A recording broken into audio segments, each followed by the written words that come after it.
Hello, everyone, and welcome to the True Words Aren't Beautiful channel series on the Just Do Shit philosophy. Today, we will be discussing the concept of opportunities, waiting for them, wasting them, and creating them. So, the most important point I want to talk about is about waiting, because if you wait for opportunities, you will end up waiting forever. An opportunity that you wait for, especially if you're waiting for just the right one, might as well be considered a wasted opportunity. Let me start with an old Chinese story of a man who saw a rabbit running through, which, upon seeing him, immediately turns around, crashes his head into a tree stump, and dies. The man becomes ecstatic, realizing he no longer has to do any work for the day because dinner was just gifted to him from the heavens. He spent the rest of his life watching the tree stump for another rabbit to crash its head against it and die. And he starved to death. This is the exact same thing I'm talking about. You see something that is a fluke or an outlier, and then you wait for it to happen again. I have plenty of friends who always talk about, well, when I win the lottery. Well, the funny thing there is, these people never buy lottery tickets. You can never win the lottery if you never try. But at the same time, I also know plenty of friends who spent hundreds of dollars on lottery tickets and even those liquor store scratchers where they might win $20 or $50. That's it. So, those are not really opportunities, that's wishful thinking, and it's a waste of time. So, I'd like to talk about a martial arts philosophy that I learned in the 13 years that I've studied internal martial arts. This concept is say yes more. How this applies to the just do shit philosophy is that you're constantly seeing or creating opportunities because every moment is a chance to learn and improve, including making mistakes and acquiring wisdom from life experience. I spent most of my life wasting and waiting for opportunities because I was born privileged. My ex-girlfriend Dana was not privileged, so she had to find and make opportunities for herself. Now, I may have started with more opportunities because I was born into an old money family, but by wasting time waiting for the right opportunity, I lost every single opportunity that was available to me then. And now I'm at a point where, as I turn 40 in a week, I struggle month to month with income and just making ends meet. And I'm re-examining who I am, where I am, and what I'm doing because I lost both my income streams a month ago. At the same age, as Dana's a year older than me, when she turned 40, she bought her own house after years of grinding and spends her time traveling and enjoying events and the arts. Things I love as well, and that's what brought us together. Without those resources, however, I'm limited to creating my own space on a smaller scale to enjoy the very same things. So instead of traveling to other countries, I walk around town, find hole-in-the-wall galleries, take buses to places I've never gone to, and try to appreciate things I otherwise ignored from the privilege of an air-conditioned car or just being in the elite circles of old money people. The thing with old money families is that you're never taught to look for opportunities. You're trained to believe that you're entitled to a good life, and that if you ever need something, there's always your rich uncle, or your rich friends, or your social circle who can hook you up with an opportunity. But in my experience, every time I've asked people, even just for a job, not to go kill someone, not to score drugs, a job, it somehow becomes very difficult for them to produce what they say they have available with a simple phone call. Need a job at someone's firm?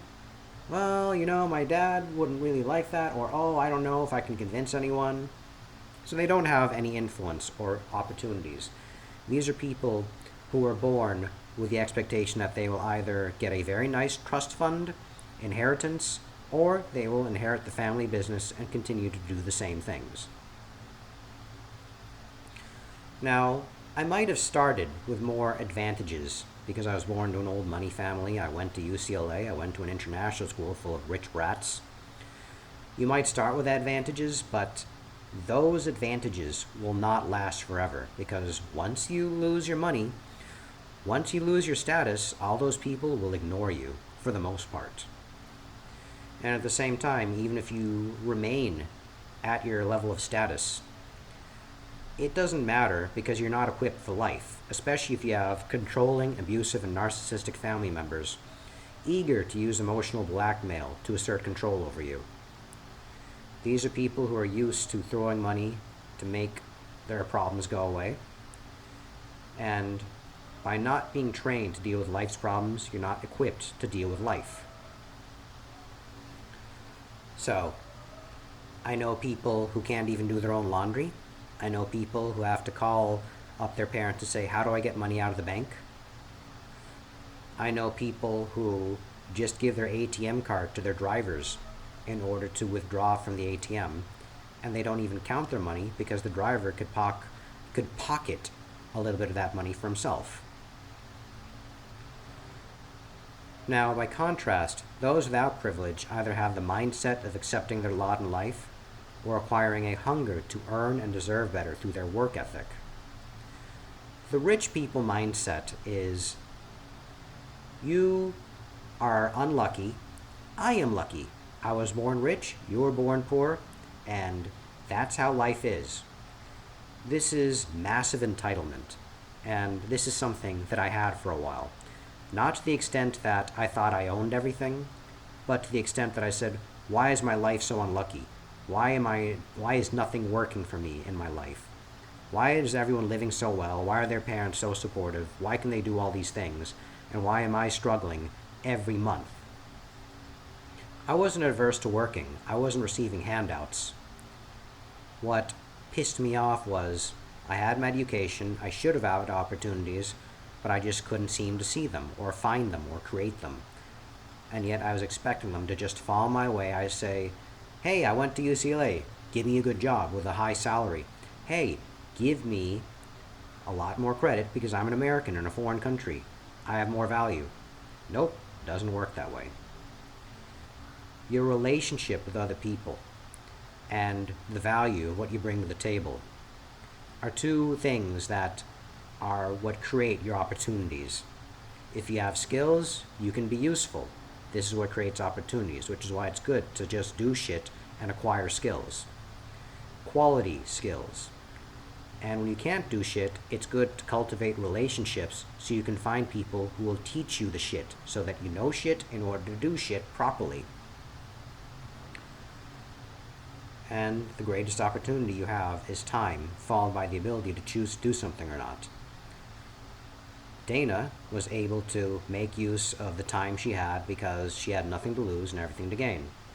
My best friend was the same as well. So, here I am, someone who wasted many years of his life, wondering why nothing was coming for me, and not having the drive to commit to anything, even if I felt that I could grow in this, or I felt I was looking for something else and exploring. So, just to take a sidestep here, yeah, waiting for opportunities can waste your life, waste your time, and make you miserable, as I have been the past month since I've been unemployed, and I've been re-examining what I'm going to do with my life now that I'll turn 40 in a week from now. If you're exploring and finding what's good for you, that's a different thing from wasting opportunities. What you're doing is experimenting and discovering what works for you and what doesn't. But just remember, you can't always be picky, which is why some people, I know people with supportive families who have money, they are able to do all sorts of investments, do all sorts of ventures, whether it's theater or brewing their own beer. And they don't have to worry about risks or failure. I'd always complain that no one is there to allow me to take risks. No one's there to allow me to fail and try something else. An example was when I tried to do a paralegal program as a means of having an extra means of income when I wasn't getting NGO work for my degree from the UCLA. My stepfather and my mother loaned me the money, saying, okay, you can do this certification and then you can always have a job as a paralegal. That was the promise of the program. Unfortunately, a lot of people in my program in LA did not end up being secretaries, legal secretaries, or paralegals.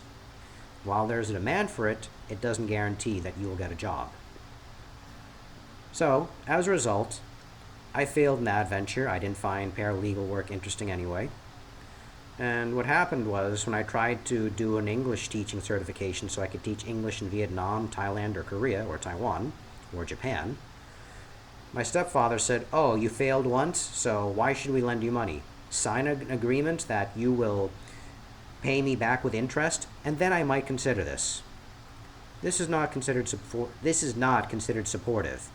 And this is the kind of thing that leads to a lot of resentment, where I don't know how to find a way to create an opportunity to bring in the income to do that certification. And at the same time, I'm prevented from taking out a loan because they say, oh, you already owe money from your undergraduate degree, so why take out more money and go into more debt? Don't bother doing it. Just ignore what we're saying because we have money and you don't. I say, yeah, because you're too cheap to share. So I apologize for letting some of that resentment and trauma dumping come out spontaneously, but this is to demonstrate the genuine mindset I had, where I felt trapped and that no opportunities existed to explore and discover because it was denied to me and I didn't have the support. Compare that to my friends who didn't have parents they could run to and ask for help, who may or may not help, or even parents who unconditionally help. Whether it's Dana, my ex, or my best friend, these are people who knew there was no one there for them, and they had to take what they could get. They could take loans, or they could ask for friends, or they could get creative. So, when you're creative, you'll create opportunities. When you have friends, your friends will point out things that you don't see. If you're a jerk, you will not have friends. When you have the entitlement mentality, which is the core value for waiting for and wasting opportunities, no one wants to be your friend and no one wants to help you.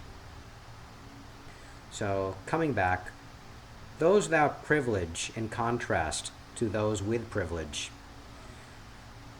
So you can either accept your lot in life or acquire the hunger to earn more and deserve better through that work ethic. And that is the key factor for success and fulfillment and achievement in life. Hunger. Not necessarily starving, but the hunger for better, the hunger for more, the hunger to just do shit, anything, to go and live the best life that you deserve. And the greatest opportunity you have is time, followed by the ability to choose to do something or not. However, most people are limited by access. Some examples of access are access to education, like you might not be able to afford to go to school. Employment, you might not have many opportunities, especially when you're in a mining town, for example. Geography, yes, because, as I said, some places do not have what you need, or you might be landlocked. Wellness, or infrastructure, such as the people who I saw when I was working in the NGO world in remote villages in Indonesia and Cambodia, who live far from a health center. So if they needed urgent health care, they were shit out of luck, because some people would have to take a boat, then walk for a few hours to get to a bus stop for a bus that might not even come that day, especially on time. So they either did that, or they sucked up their injuries or their illnesses, and they had to deal with it in their remote village. So creating opportunities instead of waiting for an opportunity or wasting the opportunity. The old NGO I worked with looked for people who were willing to become health volunteers and trained them in basic first aid and then some to be able to perform a little bit of health care so that no one had to leave the village for things that could be resolved with just basic first aid knowledge.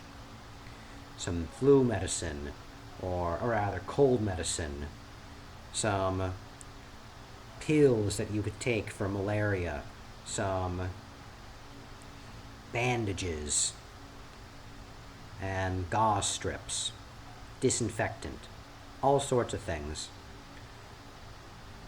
Over the counter stuff, very easy and accessible. Not to mention, they would also teach you basics like hygiene, things that some people in the rural area don't think about. Now, while they are looking for volunteers, in a village of 150 people, for example, just because the opportunity to serve exists and also get a little bit of allowance and training to improve your life, doesn't mean that you will take that opportunity. I saw 2 people seek to become a health volunteer. Everyone else either said, not for me, or, oh, too hard. But once they saw the benefits of being a health volunteer, they said, oh, I'll wait for the next one. Instead, they wasted their time. They didn't wait for the next one because the next one never came. But someone who said, hey, I really want to do this. And then they went to ask, and they became the next volunteer. So, if you're waiting for someone to look for you and recognize your hidden genius, well, you're also shit out of luck. But if you come out and ask for help, if you volunteer yourself, you are more likely to get something than you are to wait for something to find you. Look for the opportunities and create the opportunities. Don't wait for them to come to you. Don't wait for just the right one. You're wasting your time and you'll get nowhere and you'll end up doing nothing. So, in the absence of opportunities, you have to be a little kind to yourself, because it's not about how you are too much of an entitled bitch or too much of a victim. It's not always a personal failure. It just means you don't have the eyes, experience, or frame to ask for help from others, but not necessarily take their word as gospel.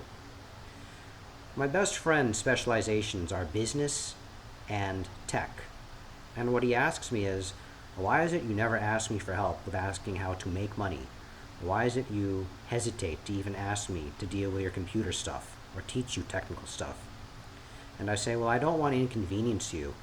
And he says, well, it's also my choice to decide if I'm going to help you or not. And I'm more than happy to help you because you're considerate versus entitled and think that I'm just your freaking tech boy. So, again, if you ask, then you will receive. Another example of me trying to just do something as opposed to doing it with the right way. I tried to learn some breakdancing from YouTube videos about 10 years ago. And what happened was I was wondering why I was struggling with the basic 3-step or the 6-step. And when I asked my friend, who's a breakdance instructor himself, he said, Johnny, you're missing the basic foundation. You're not warming up. You're not doing the strength training exercises that you need so that you can do the dance. Don't just go right into the dance. Just build your strength first, and then you should be able to do this much more easily. Yeah, you need foundational skills to do the fun stuff.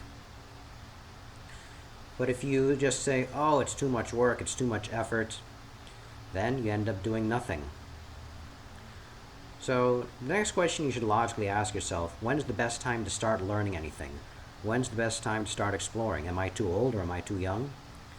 Well, my answer to that, the best time to do anything is now. That's because I saw that on a refrigerator magnet next to another refrigerator magnet that my friend had, obviously on her refrigerator, which read, "What are you waiting for?" Yeah, I know, those look like Hallmark greeting card platitudes or Spencer's gift shop t-shirts. But they are useful as reminders.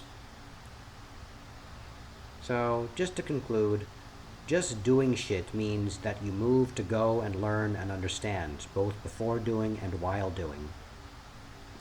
Going back to my say yes more philosophy from internal martial arts, if you just chase the hand, as my coach likes to say, you can walk right into a trap. Just like people would go on gold rushes and say, oh, this is easy money. Whether it's going into tech and finding out there are plenty of homeless techies in the San Francisco Bay Area, or the 1849 gold rushers, many of those who end up finding nothing. But those who created opportunities for themselves instead of jumping on the bandwagon, they weren't looking for gold nuggets. They weren't mining and tilling. What they were doing was opening up businesses offering services to the miners. This is how you create your own gold rush. This is how you create your own opportunities instead of wasting your time following everyone else or waiting for the right spot or the right opening to go look for gold. So that's about it for today, as much as I can remember. Let's hope that whatever's uploaded is something that I'm satisfied with, as opposed to recording it a third, fourth, or fifth time. But I've said enough. This video's gone too long. I'm just going to do shit and upload this video right now. Thank you for watching. I'll see you in the next one.